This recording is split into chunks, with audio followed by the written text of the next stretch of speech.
I will be strict from the areas that you have guided us to present. Page 2 was basically highlighting our strategic direction. Now, page 3, Chair and members, is our budget performance for the first half of the financial year we are currently implementing.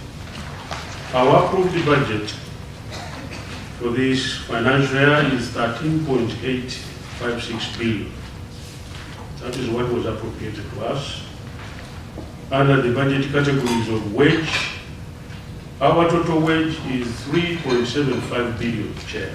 And this comprises the staff salaries of 1.4, and then the leadership court tribunal has the contract staff salaries of 2.255.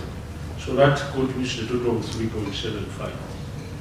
The non-wage was 10.04 billion, and it has those components of gratuity, pension, and the subvention of 2.5 billion to LCT, the leadership contract. The last category is on development, domestic. That is basically for retooling, which is 65 million. So that is how the total 13.86 billion comes about. By half year, out of that total budget of 13.86 billion, we had a budget release of 43.4%. In figures, that is about 6 billion. And we had already spent, by half year, 84.8% of that budget released to us. So which is about 5 billion which was released, that been spent. So if you look at the entire budget, what has been spent, the total percentage is 36.7% of the entire budget, as at the end of quarter 2. The performance will be explained that it is basically low on wage because LCT was not consuming wage in the first half year. They had not reconstituted it. Chair, we move on to the physical performance. With the money that we received, I will highlight our physical performance. Not everything here, but I will just flag about 6 key achievements for the half year. Again, it's what we planned. And this is on page 4 and 5 of our submission. We were able to, in line with our work plan for the half year, we were able to conduct 6 national ethical values education outreaches out of the planned 6. So we achieved in collaboration with the Ministry of Education. Our major aim here was to ensure that we instill moral values and principles in the youth, especially in the educational institutions, as a proactive measure to fight corruption. So we're able to reach a number of students and managers in those institutions that we have highlighted there. The second achievement was trying to strengthen the established accountability platforms in the ministries, departments and agencies and local governments. Out of the 145 district integrity promotion forums that we have in the country, we had planned that by half year we should strengthen 30. But by half year we had already reached 37, the district integrity promotion forums. And our emphasis was on functionality of these EIPs, because we have seen they are very, very instrumental to us, and we would like to take advantage of that to ensure that issues of governance and public finance management systems are strengthened in the governments. And now we are in agreement with the Permanent Secretary and Ministry of Local Government, which has now brought up an Simon Peter, the guardian of the people, Member of Parliament, Kanyumu County, in Kumi District. Yes, Honorable, you have talked about noise from churches that are also leading to indiscipline.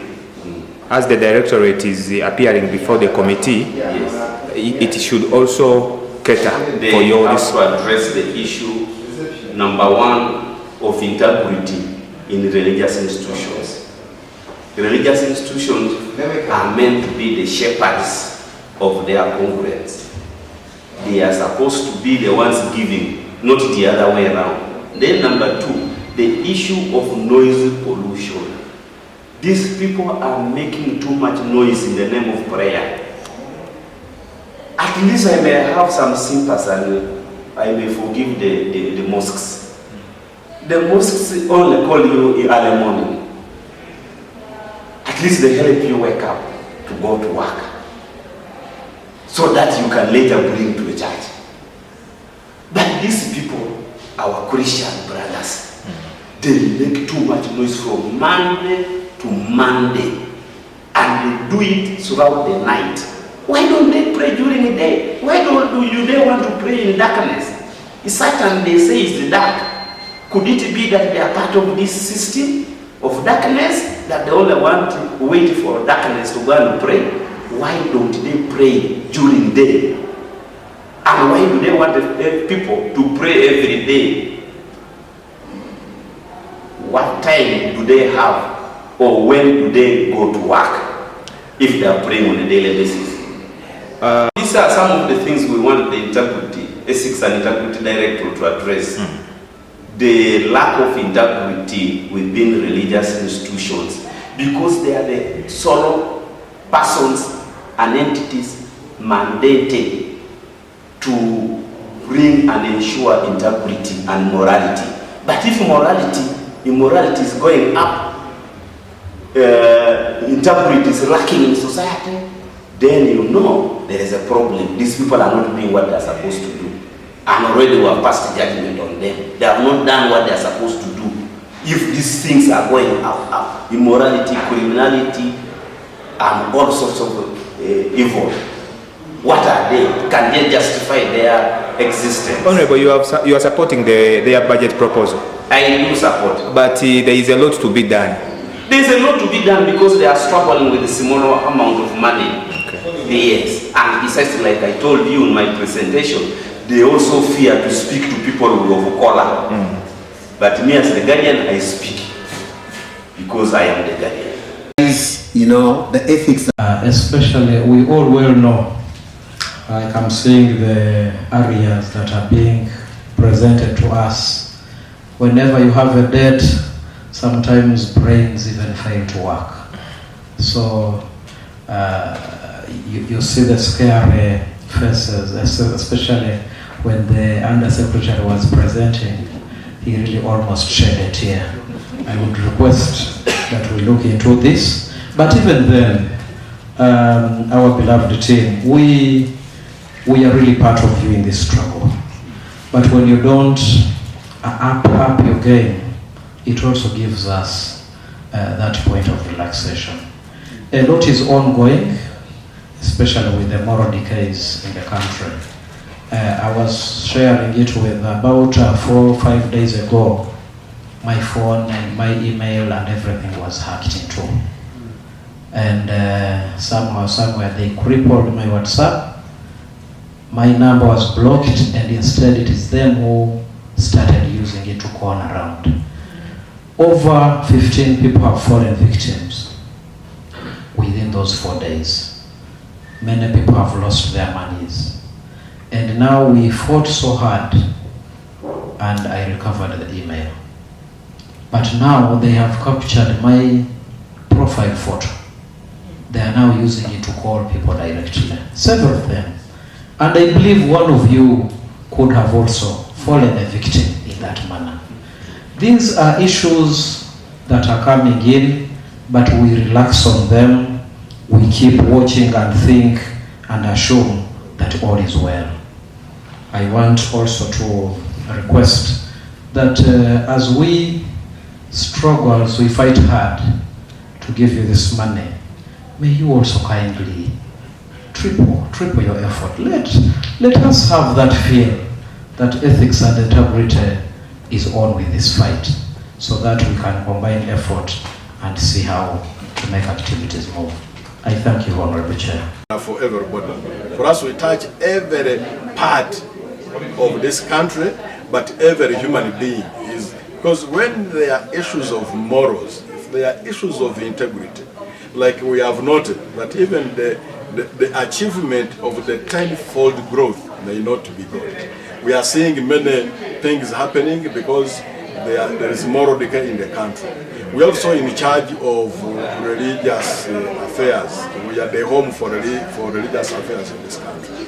And like you had in members of the committee expressing concern about what is happening in as far as our religions are concerned. So it is our duty as the Director for Ethics, and we have informed the committee that we are coming up with an RFO religious and faith organizations policy so that we can be able to coordinate well with all the religious and faith organizations in the country. Mr. PS, I've heard you crying that the money allocated to Ministry of Tourism, it should come back to Ministry of Directorate of Ethics, that it's your mandate. It should come and then you prepare the next Martyrs celebration. No, it is a cabinet decision that was undertaken, but it was undertaken at the tail end of the financial year. But now that we are looking at the budget for 2026, 2027, we have just brought it to the attention of the Presidential Affairs Committee that the money that it was put in the budget for the Ministry of Tourism, Wildlife and Antiquities should now be shifted to the Directorate for Ethics and Integrity, because we are now the one who's going to be the leading agency in the organization of the Martyrs Day. Finally, I've heard you saying that during Father Lokodo's time, while he was still minister, the predecessor of the Honorable, who is with us now, said that you said that he used to get how much billion? 23 billion. And now you are just playing with 13. So if you are given a blank check, how much would DI get to implement the planned activities?